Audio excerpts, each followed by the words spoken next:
I'm Al McFarlane. Welcome to the Thursday edition of Conversations with Al McFarlane. Glad to be here and glad to have you along as well. We started last week with a conversation with my colleague, Brother Colonel David Rabb and his cousin Yolanda A. Brimson Richards, the author of the book Relationship Wrecked. And the nature of last week's conversation was to connect on the, thinking about Valentine's Day, connect on affairs of the heart, and to bring to that our perspectives as brothers, as men, and as veterans, but just to talk about what it means to be in a relationship. That could be a family relationship, loving relationships, friend relationships, business relationships, but relationships. And we're pleased to continue that conversation today. First, Brother David, how you doing? How you doing, Colonel Rabb? Good to see you. Yeah, I think you're in. There we go. And there's Brother David Patterson. Hey, Brother David, how you doing, man? How you doing? I'm good. Good to see you. Oh, good. Good to see you. And David Rabb was there a second ago. There you go. There he is. Hey, David. How are you? Peace. Yeah, good. I'm doing super. It's coming in a little bit of garble, but in terms of the sound, but I think I can hear you. Okay. Well, we hear you. Okay. We're hearing you okay, so hopefully that'll be a bandwidth issue that works its way out. I was talking that we talked with your cousin Yolanda, and I just got 4 copies of her book. They came in the UPS or in the mail a couple of days ago, and there she is, Yolanda Brimson Richards, author of this book, Relationship Wrecked. And I want people to see the book, to go out and buy it. I think I got it from Amazon, and actually I bought an extra copy of it, or actually 3 extra copies, so I'd be willing to share one of mine with somebody. And if you're listening, you can hit me at my email. My email is mcfarlanemedia@gmail.com, mcfarlanemedia@gmail.com, and I'll select someone who reaches me and make a gift of this book to you. I haven't read it yet. I'll be reading it. I got it, but I'm glad to have a chance to talk with the author again, Yolanda Richards. David, what's on your mind, man? What's going on? And there's Anne Marie. I'm not sure who Anne Marie is, but it's good to see you, Anne Marie. Mostly the current event. Anne Marie, how are you? Well, I'm fine. Can you hear me? Yes, I can hear you perfectly. Oh, that's good, because David can tell you the backstory later. I'm glad to be participating. Oh, great. Somehow I can't see you, but I'm glad that we're connected, because I thought that my tech equipment was just too outdated to be able to participate. Are you able to see me as well? No, I'm not, but Okay. that's okay. I'm just glad to be able to participate. That's Okay, well, we see you perfectly. David, go ahead. We see you. Yeah. Oh my goodness. Let me introduce Anne Marie. Anne Marie is my mentor. Is one of my mentors. I have a lot, but she is one of them. And Anne Marie is a psych nurse. She has a lot of experience working with veterans, combat veterans, and she worked for the VA for a long time, over 20 years. And she was my mentor. I really look up to her. She has a great knowledge of psychiatric care, but also she has the heart and spirit of a warrior. She's jewel. She's a jewel. Yeah. But I don't know if she heard those words. I don't know if she's still on. She might be trying to adjust her technology. I don't see her right now, but when she was on, picture was great, sound was great, and so hopefully she'll be coming. I see her name there again now. So her note is that she's not able to see the streaming video, but keep working on it because it's working. It is working, and it's probably just a setting or two that you have to adjust to make sure that you can see. And I see Yolanda is here. Yolanda, how are you?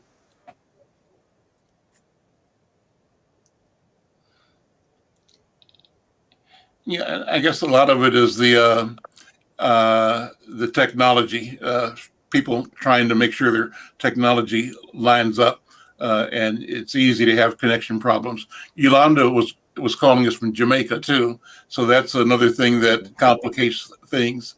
But Anne Marie, I'm glad that she's here and is going to be joining the program. Thank you, David, for making that connection and for inviting her. And hopefully she is listening or hearing us and can sign back on. We want to hear her voice and her wisdom in the program today. Mm-hmm. David Patterson, haven't talked to you in a couple of weeks. How you doing, man? I'm doing very well. Thank you very much. Good. Always good to see you. Thank you. Yeah. Let me throw something out. We're approaching Valentine's Day, right? And Valentine's Day to think about affairs of the heart. And as I throw that out, David Rabb threw it out to me, and so I think it's a fair conversation. What comes to your mind when you think about affairs to the heart, and thinking it as David Patterson, as a man, as a brother, as a father, as just a human being? What goes through your mind as you look at Valentine's Day?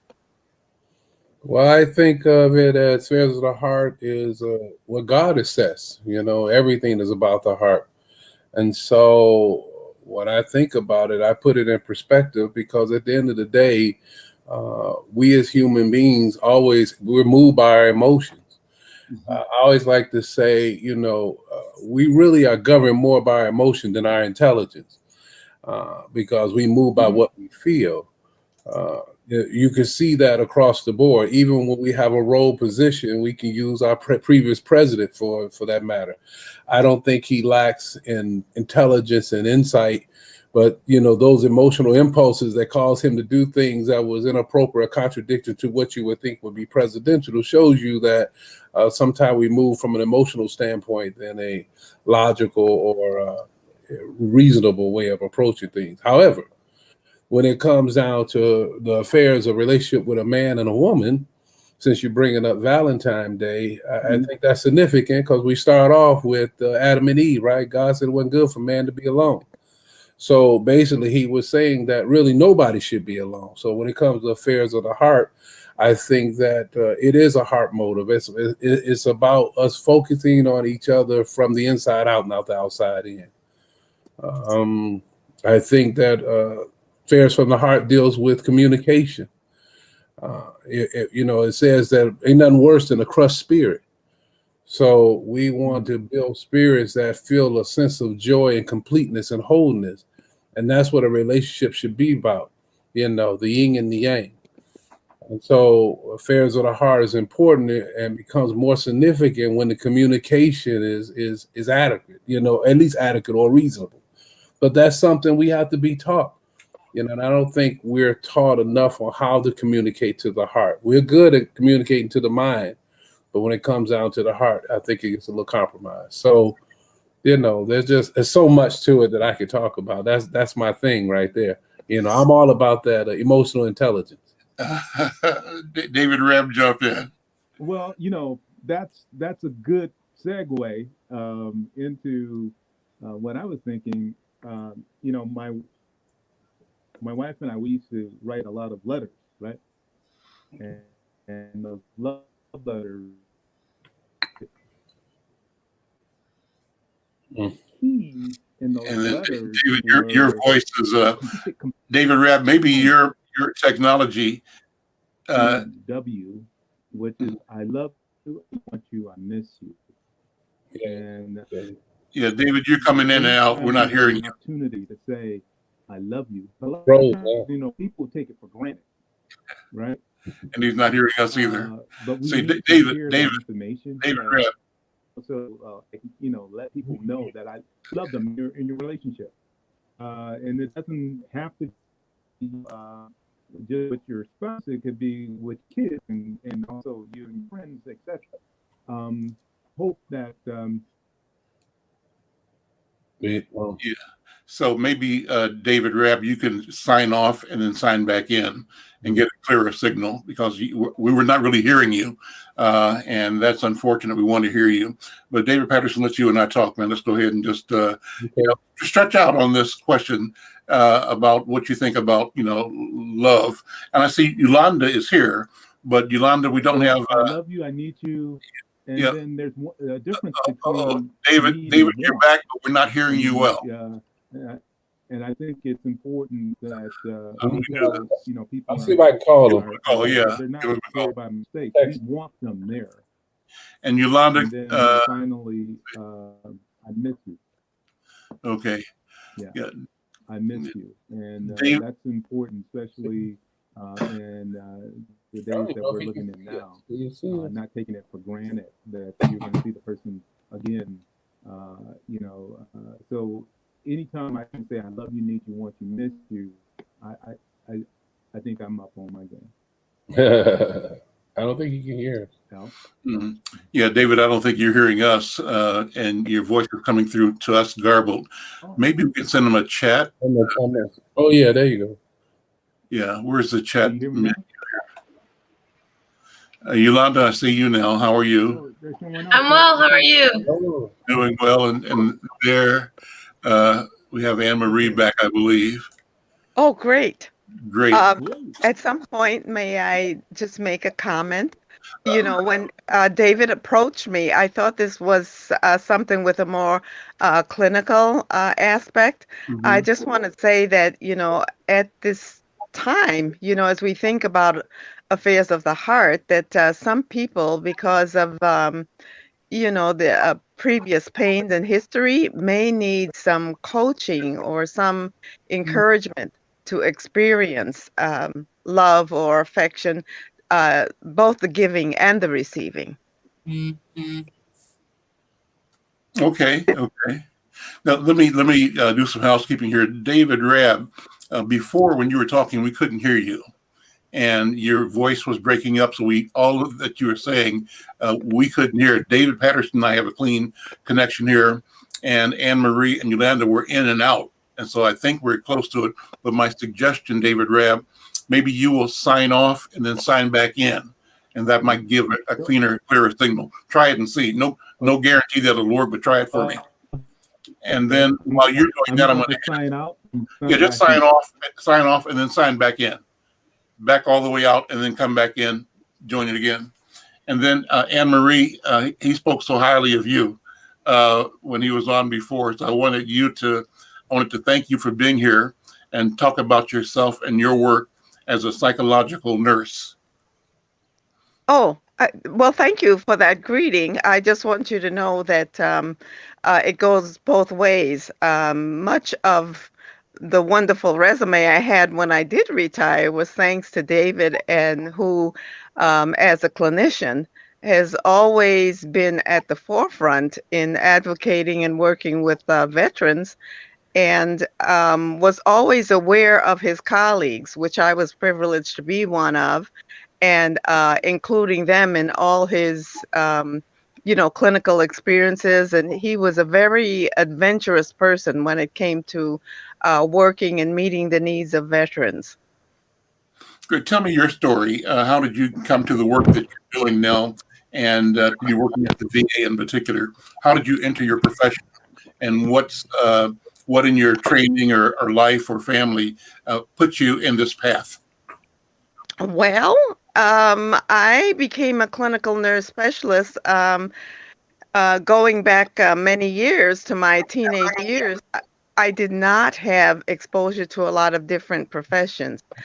So when it came time after high school to make decisions, the only experience or exposure I had to women employed was my mother, who was a nurse. And my aunt, who was in healthcare also, but was a nurse's aide. And I had some teachers in the family also, but there wasn't a lot of different, exposures. I did not know about the field of science or anything else. So I did go for undergraduate at Hunter College in New York City, and then graduate school here at the University of Minnesota in their School of Nursing. So I spent a lot of my working years as an educator in the field of nursing and also as a clinician. I went back to graduate school specifically to be able to work with families and do therapy. And I ended up in the VA system because of one of my colleagues knowing about my graduate school experience, who felt that I would be a good fit for the VA. And that is where I met David. And we worked together on many projects. We were not in the same area, his background being in social work, but we were able to work on a number of very innovative things. One of the fond memories I have is working in what was known as the Totally Awesome program, which was a self-esteem program for children in junior high school. And it was very rewarding to be able to do that in the community, as well as my full-time position at the VA working in outpatient psychiatry. So that's me in a nutshell. Well, that's powerful, and thank you so much for your service and for your presence here. You are beaming. The bright yellow is becoming, and your smile is magnetic. And thank you so much for bringing both. I think they simply reflect the perpetual sunrising of your spirit and of your presence. That's what I think. That's my feeling based on the moment here. Yolanda, how you doing? Yolanda Richards, how are you? Well, I'm doing well. Hello, everyone. I want to keep selling your book. I'm so pleased to know you and to know that you, as a young healer, are also that you're also an author, and that this is one of the modalities, the platforms through which you want to reach lots of people and help them understand, their purpose and to create plans and strategies to become their very best selves. And the very, very best self that you see for them is a self that is in alignment with the intent of our Creator, right? So that they become fully self-realized as human beings. And that leads us back to what David Patterson and I were saying, and what David Rapp was saying about being loving human beings, loving individuals. Yolanda, what's on your mind right now, based on what we talked about last week, and whatever your thoughts are at the moment? My thoughts at the moment are, it's a lot of there's a lot of broken people. You get into a relationship and it's like, oh, I'm heartbroken, or a broken spirit. So I think that right now, one of our focuses should be on healing the broken, finding strategies on ways to heal that which has been broken, that which has been cut, abused. It's not just the mind. We were talking last week about the soul, which is the mind, the will, and the emotion. A lot of us, our emotions are broken or misplaced. You have people who are frustrated, but what you see is anger. You have those that are suffering from depression, a lot of different things. So I really think that, we who do heal or who have been healed, that we turn back, reach back, and minister, I would say, to those who are in that process of healing, in the beginning stages of healing, those who don't know that they can be healed, So that's what I was thinking about. I was talking with a few friends this morning about just certain things that go on, and, how we have to reach that place of healing. And it's okay. It's okay if you're in stage 1. It's okay to start. You know, not just saying like, oh, I haven't finished, but you started. Mm-hmm. You identified that there's hurt. You identified that there may be brokenness. You know, and last week we talked about the I feel dot dot dot. I may not have the words to say, but Lord, I feel. You know what's on my heart. You know what's on my mind. You know what I've been through. So that was on my heart just a little while ago. I love it. From, from David, earlier. David, when we started, we couldn't hear you. So I'm going to ask you to go back and say what you said the first time, because I know it was something that we wanted to hear. David Rapp, go ahead, brother. Well, yeah. What I was recounting was my motto with my wife and our relationship. We thought that there were certain things that we needed to hear from each other, and it was I love you, I need you, I want you, and finally I miss you. And actually, our wedding cake had that on it. You know, I love you, I need you, I want you, I miss you. And it's important to remind people in our lives how important they are. And they also, I believe, need to hear from us how important they are on a regular basis, right? So no qualms with I love you. It's easy to say, it's hard to do. I want you. Yeah, it's not that I just love you, but I need you. People need to be told or informed that they're needed, right? Um, Missing, I miss you. I mean, you can get a card. I mean, Valentine's is all about, romance and of the heart and all that. But I would encourage people to think about Valentine's this this this year, as much as they can, because we need to show those acts of kindness. I love you, need you, want you, and missing you is what we do. I miss my wife when I'm not there, and I'm getting ready to go out for about 3 or 4 days, and I know I'm going to miss her, right? Actually, I'm going into the up north, as they would say, you know. But one of the things I know is I need space to heal. I need space to create. And so that's what I'm about to do is in that space, so I can be a better person, not just for me, but also for her. So I love you. I need you. I want you. I miss you. We're critical components in our relationship, or our Go back around to David Patterson. David, just flow from there. As we have this conversation, what comes to mind? I like what Yolanda or Yolanda? You landed like you land a plane, you land a helicopter. Right.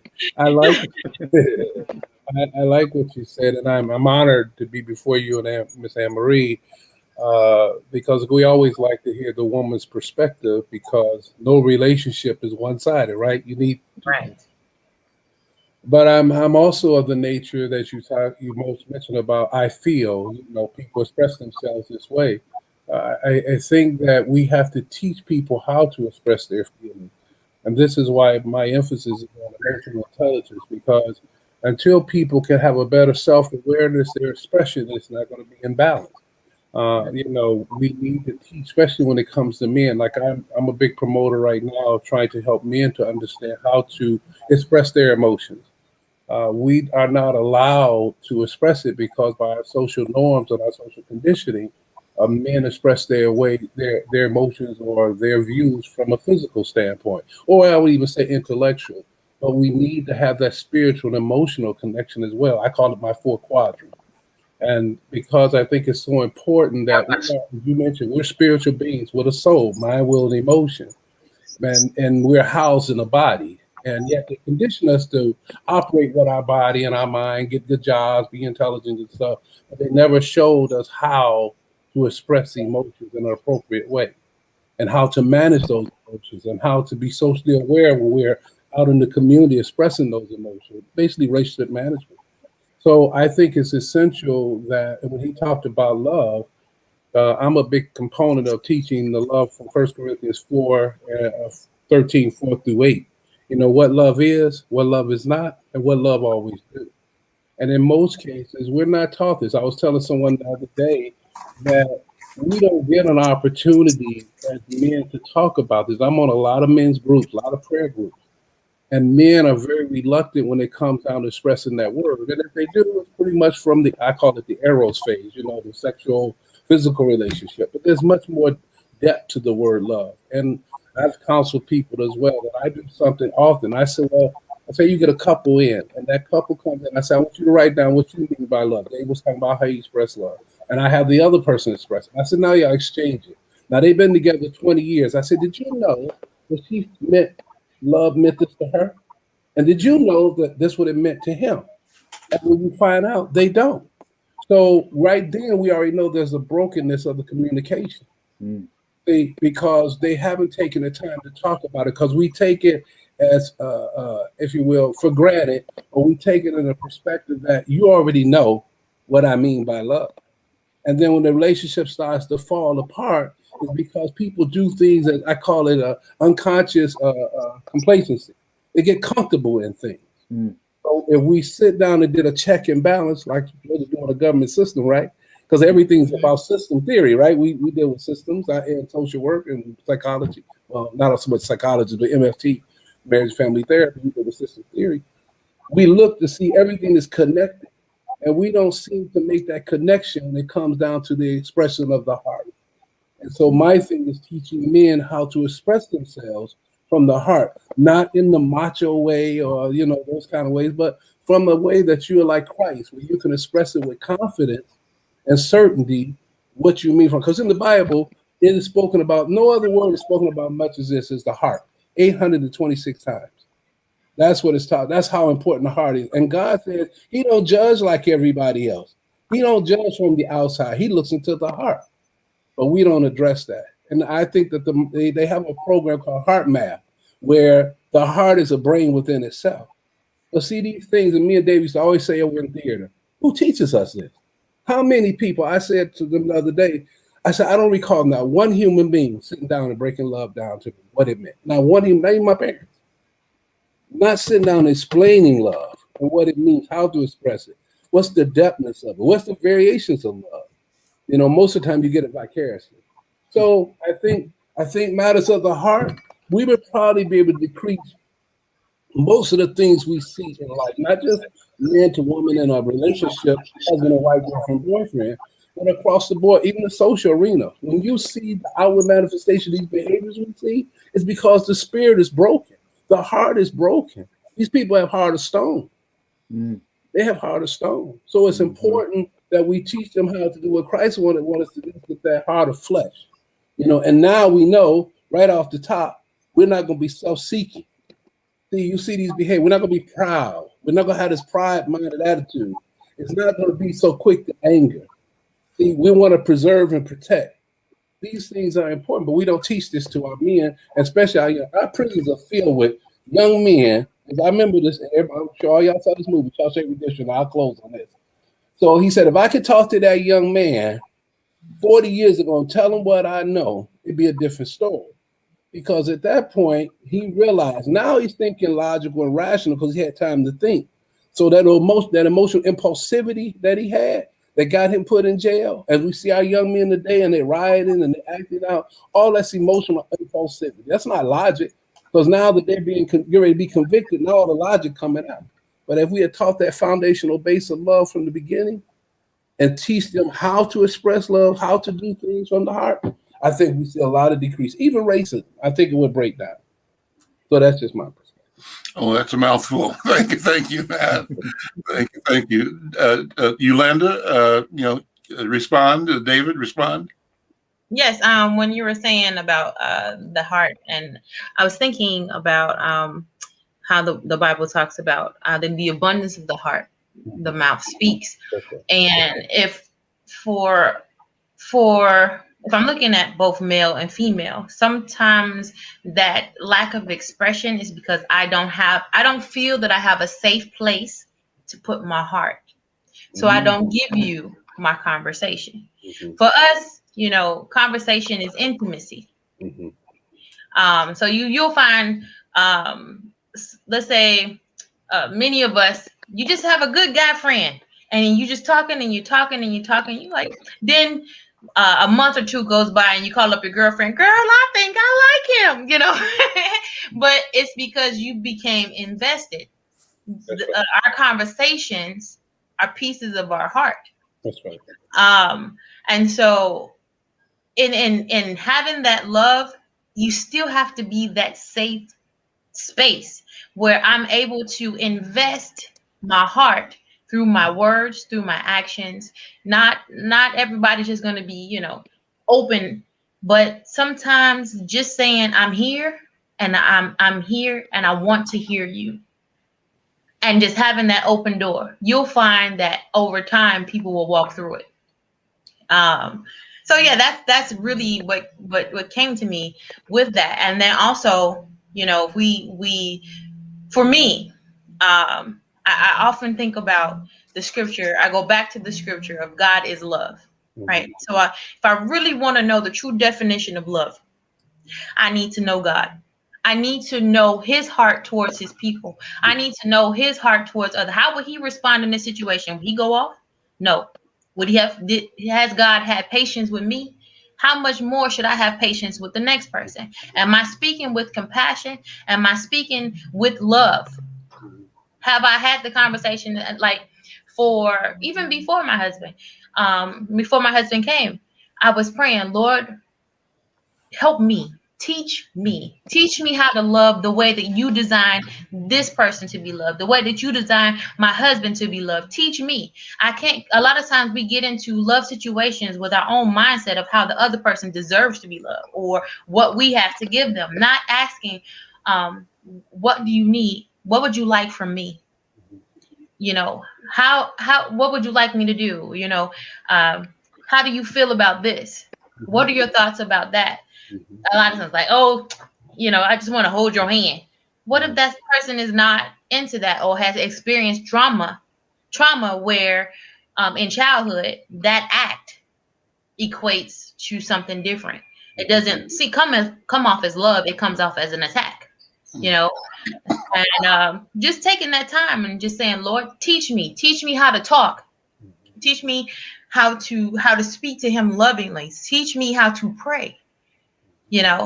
Because of course, if you love somebody, right? I'm quite sure everyone has experienced you like someone, you fall in love and everything is, and so said, and so did, or I can't wait to talk to so, or I got to call so, we talk about it. But if I could talk to my friend about my husband, or if I could talk to my friend about this person that I like, why can't I talk to his creator and say, okay, God, bless him, cover him, keep him, give him wisdom, give him strategies, protect him, not just from what's out on the street, but what will come to distract his destiny. That's love. That's real love. Breaking down the qualities of God and putting them within ourselves, so that when others see us, they see the love of God. Because we're image bearers of God. Yes. Right. Colonel Red, what you think? Words matter. Yes.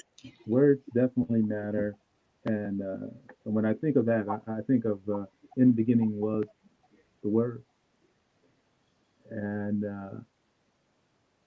the Word was of God. But words matter, and then the relationships, the things that make this go round, the flow, the healing, the support, is the words we use, and sometimes people are not conscious as to how those words are being interpreted or taken in. So words are important. right? A lot of times we go to, we get into conflict because of words. So, during this time of, as we approach Valentine's, I think we need to be cognizant of the words that we use. Are those words of healing? Are those words of support?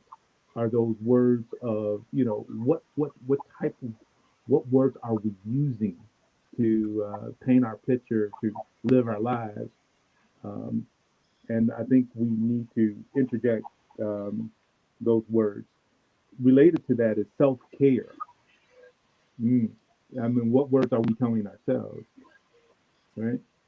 That's important as well, because we need to take care of ourselves before people can take care of us. But it's what words are you circulating in your mind, in your heart? What are those words? Do they matter? And so, are there words of power? That's what comes to my mind with your statement, David Rabb, about understanding the nature and power of words. Are there words that you would call words of power that enable, that strengthen, that heal, that direct activity of the mind, of the spirit, of the body, that even interact with nature itself, that interact with the cosmos and reflect the all? Are there words? Are there such words? What do you think? For me, one word that is very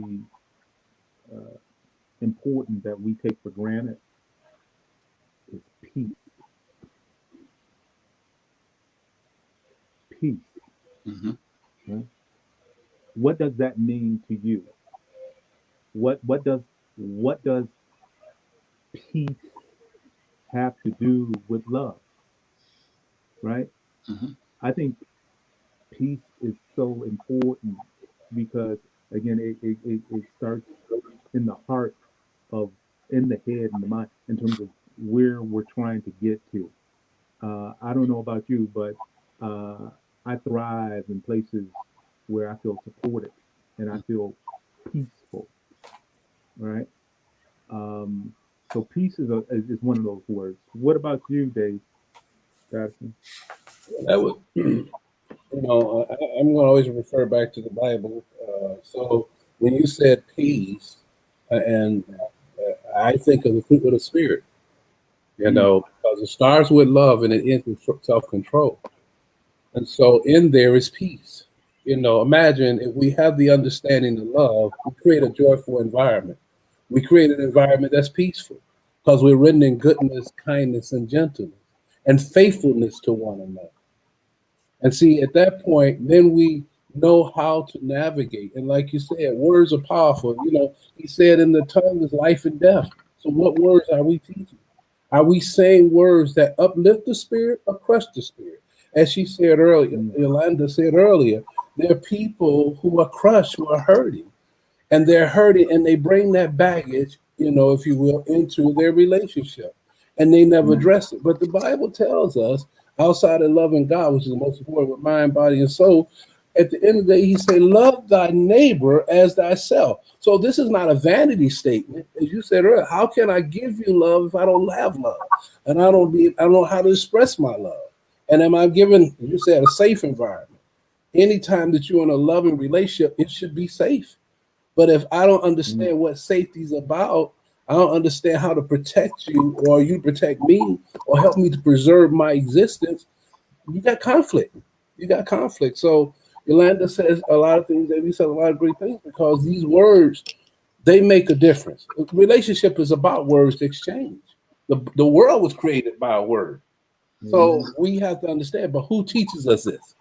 I mean, honestly, if you track your life back, think about most of the things you got vicariously.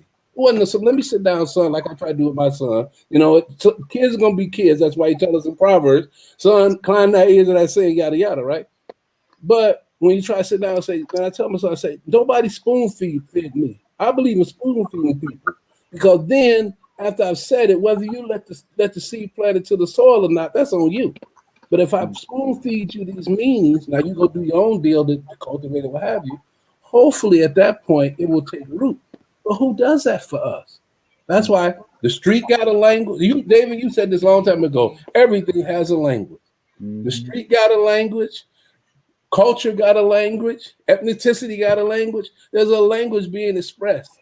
Math got a language. So how are we communicating this language? And if it's all confusing, that's like it did in the Tower of Babylon. Everybody got confused. Well, then how are we gonna communicate? So I just think it's important. Like you said, the words are important. The spirit is important. It's just so essential for us to build that loving relationship, whether it's husband and wife, boyfriend, girlfriend, boss, employee. It's so big. So let me throw something in the mix here and have you all respond to it. So what happens when a person either becomes knowingly or unknowingly selfish? What is the nature of selfishness, and how does selfishness affect or show up in relationships? Yolanda, what do you think? I would say. What's the answer? How do you fix it? Okay. Well, there's different ways to fix it depending on the situation. But I would say selfishness a lot of times comes from a place of fear, and it also comes from a place of pride. And sometimes they come hand in hand. I'm quite sure they come from other places, but I'll just lean on those two. The fear of not having causes me to try to gather as much as I can. So if I lack attention, I don't have attention, I'm going to try to gather as much as I can. Look at me, look at what I'm doing. Even when you remember how little kids used to be like, look what I can do, and do something silly. They did it for attention seeking actions. We go out sometimes to go get the things that we feel that we're desiring or we're lacking. So a lot of times you'll see a lot of selfishness when it comes to that. I don't feel like I've gotten enough time, so I'm gonna worry about me. I'm gonna think about me. And then pride. Sometimes pride is covered in pain. Sometimes pride is covered in pain. Sometimes pride can come out of many different situations. My mind is just going like 1,000 miles a minute. But how do we fix it? How do we fix it? Identifying it for what it is. What is it? Why am I afraid? Why am I doing this? Why do I feel that I need this attention right now? What is missing? Do I need to do this? If the answer is no, okay, change it. Let's work on it. And sometimes pride allows us to not see that we're blessed, not see what we actually do have. All I see is me, and so I'm so blinded by me and what I see, which is me, that I miss you. I miss what God has blessed me with. I miss what's around me. I miss my opportunities to build off of what I already have. I can miss my platform looking for one. And I would say from a ministry perspective, I would say I've seen a lot of that happen when we seek members instead of making disciples.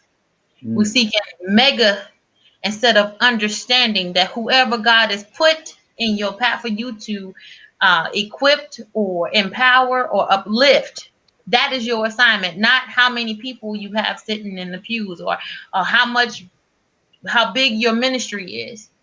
Your ministry is as big. It could be as big as one. One can chase 1,000. If God just sends you one, do your best with one. If God sends you two, do you see what He did with 12? And it's still impacting. So a lot of times we can miss those opportunities when we become selfish. I just see me. And the selfishness has to do with, I believe, uh, a scarcity mindset, right?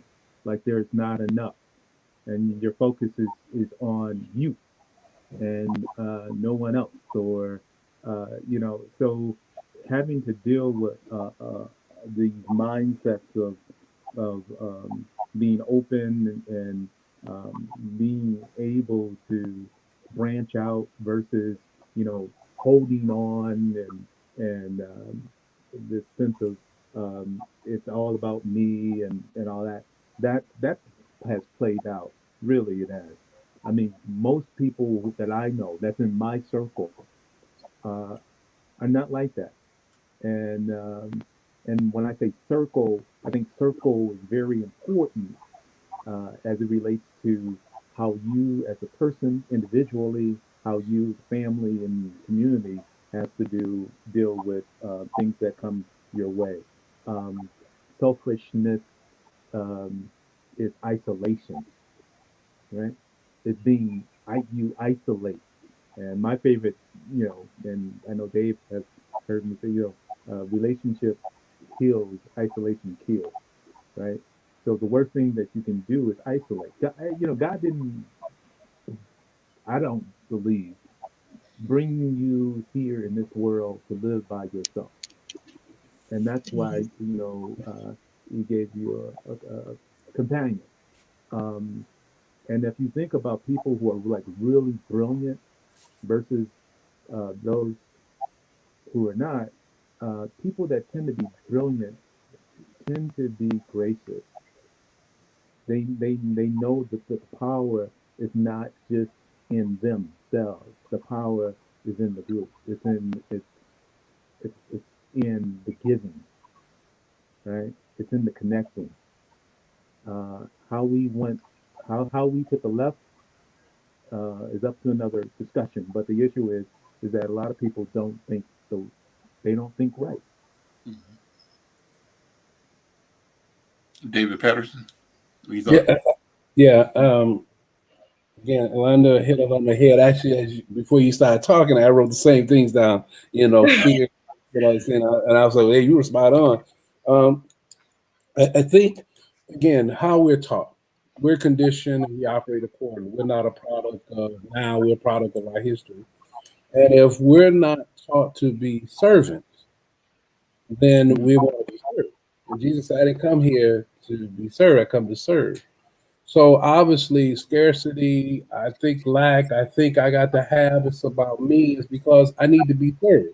Well, then the Bible tells us out of Corinthians, self-seeking behavior is about being served.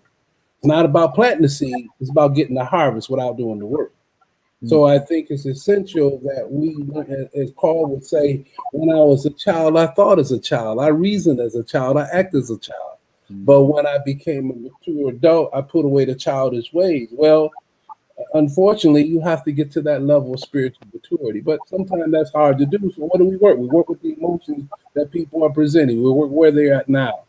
And if we can show people, so a solution, if we can show people, if they just have ears to hear, and sit down a spell and be willing to open up their spirit to realize that, hey, it's better to serve. How do we exercise selfless service? That's our army value, selfless service.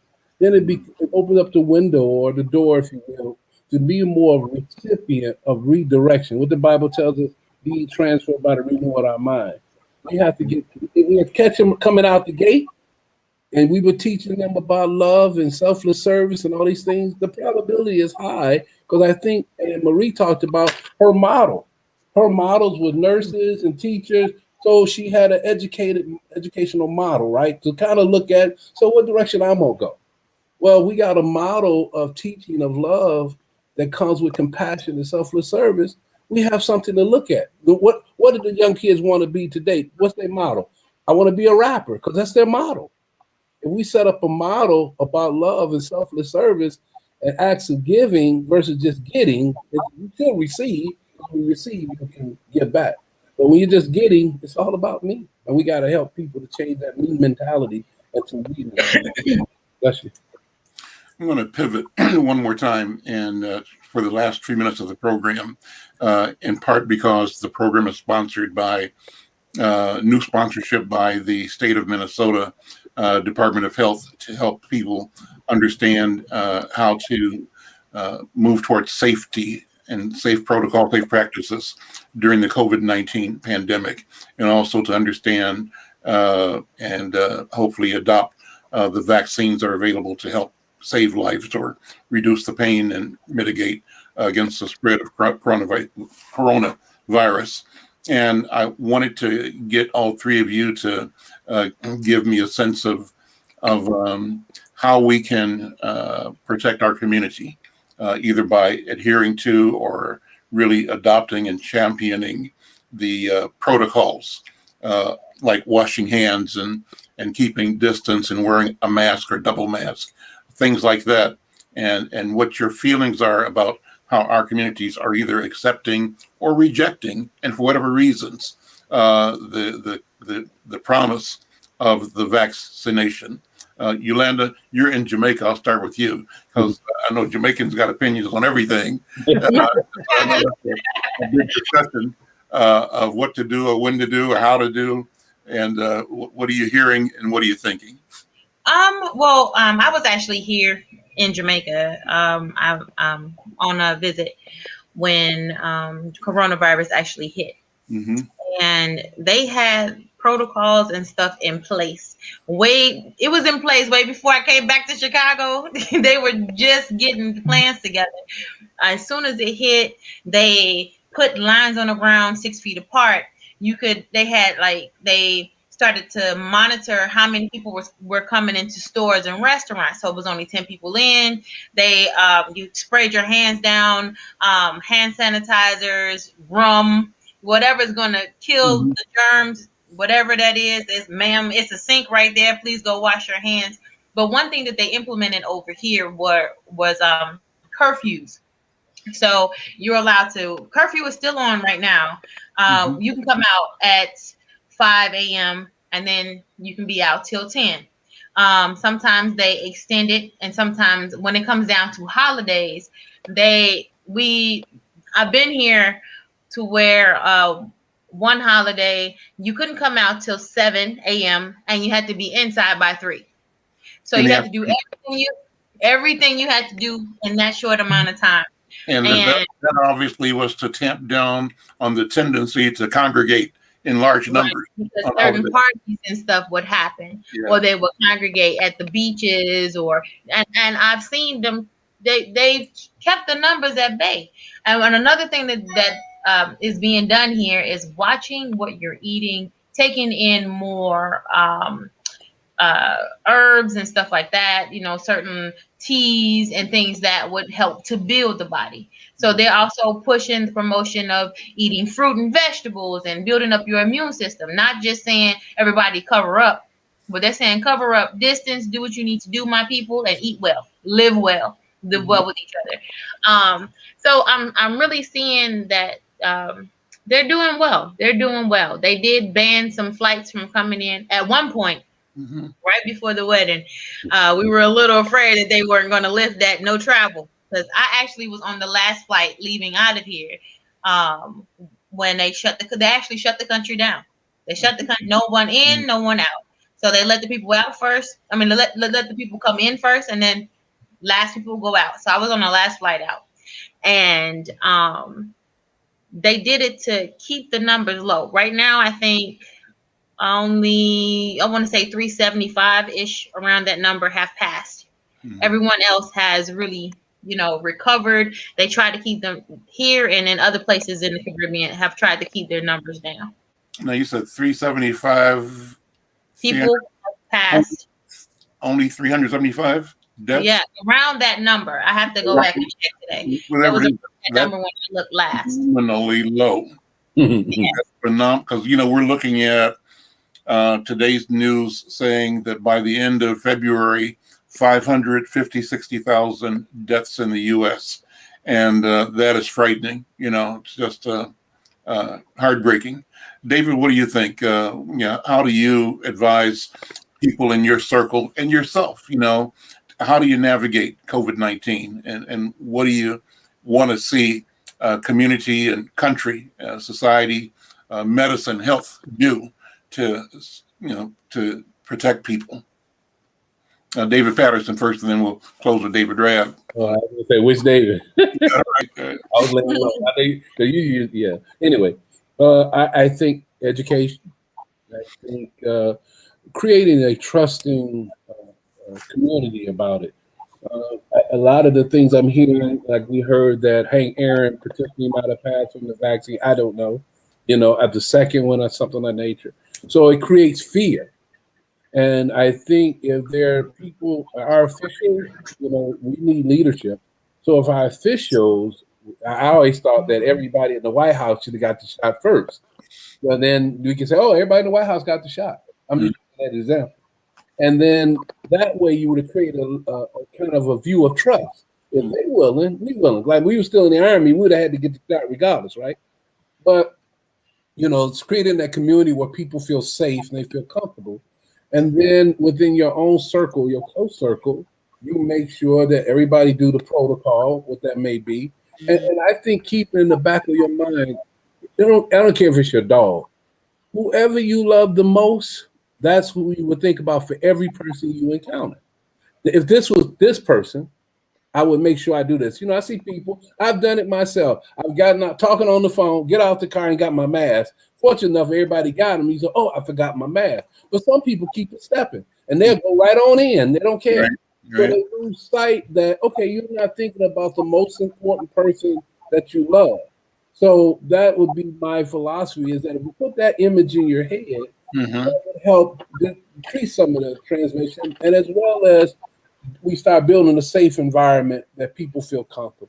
So I think education, creating a safe environment, and always imaging the most important person in your life, even if it's your dog. Some people love their dog more than they love humans. If you don't want old Poopy to get it, then fine. Then treat that person that you next to or coming upon as if that's Poopy. That's wonderful. David Rabb, what do you think? What are your thoughts, brother? I think that we need to keep informed, stay informed in terms of communication, connecting, and collaboration. I really admire Governor Walsh here in Minnesota because I can see that he leads from the heart and doing the right thing. But there's a lot of public service announcements that are out there, out here in Minnesota, and I feel safe just by knowing that we have good leadership. That's part of it. It's leadership, and the leadership in terms of not only in the community, in the state, etc., but also leadership in the home, right? I listen to my wife, because she provides the leadership in terms of making sure everybody that comes in the house is, informed and well protected. She's also a social worker too, so she's and she's worked in the healthcare arena. So she's been very clear in terms of what we need to do.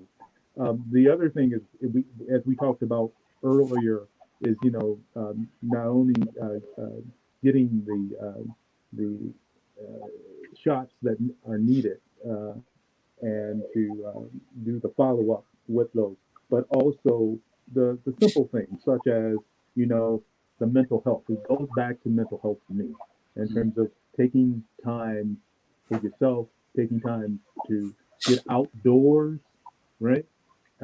Get into some air, get into some sunlight. It's like a plant, I mean, you need to, it needs to survive. It's going to need some nutrition. And one of the things I love doing is I like being out there in the air, just getting fresh air, right? That helps cleanse my mind, right? Just being outdoors, the sunlight, that's I think very important. Taking a walk taking a walk with the dogs. That's important. Not to feel shut in, isolated. So for me, this importance of not only taking care of the the body, but also taking care of the mind, and also creating space to breathe and to create and to praise and I think that's important. Listen, our hour is up. This has been a great conversation. I have to tell you that your thoughts and your words and your analyses mean so much to me personally. I've personally enjoyed everything you have to say, David Patterson, all of your ideas and energy and advice, Yolanda, Brinson, Richard, and all of your insightfulness, David, Rab. I think this is just a wonderful time to be together and to have a conversation like this, a conversation about the heart, about healing. So like next week, we're going to do this again, and we want to focus, next week is the show before Valentine's Day.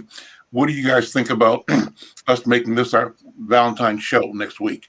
And if we do that, what assignment could we give each other and maybe our networks so that we can report on some thought or some idea having to do with Valentine's? What are your thoughts? Here's what's in my mind. I mean, what if we could do something where each of us agrees to send out a Facebook post or a tweet or something like that, or ask some friends and then come back and report on what people told us around some question or thought or idea? I'm brainstorming. So what do you guys think about that idea? That seems great right there. That's a good one. You're saying almost like man on the street, go out, interview people, get some ideas, and think about love, matters of the heart, that kind of thing. Yeah, that could work. Yeah. Mm-hmm. Okay. Mm-hmm. So what question should we ask? Should we all ask the same question and try to agree to ask X number of people and then come back and do a report out on what people told us? What do you think?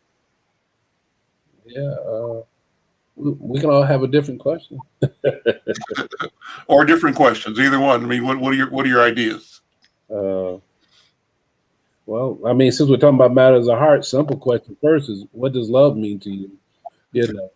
What does love? Ask the men, what does love mean to a man, and what does love mean to a woman? Because Yolanda said something great. She pointed out, different expressions from the different genders. Mm-hmm. Love is universal, but it still has its own different way of expression. So what if we agree to ask X number of people, either personally or social media, the question, what does love mean to a man?